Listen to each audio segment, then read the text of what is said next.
ako dito ng makalat. So, dito na tayo sa bahay natin.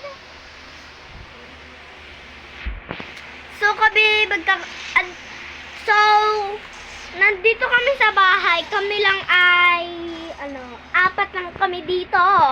Tapos, may papansin na isa. Ikaw ang papansin. Ikaw ata yung isa. Hindi ako yung isa. Nee! Joke lang, guys. So, guys. ako, Ako. kapatid ko, Kapatid ko. kapatid ko, Kapatid ko. pinsan ko. Pinsan ko.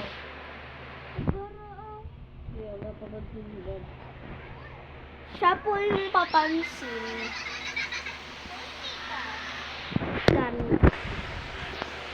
Kanina kasi, akala ng pinsan ko, pinipicturean ko siya. Eh, hindi naman. So, bye-bye guys.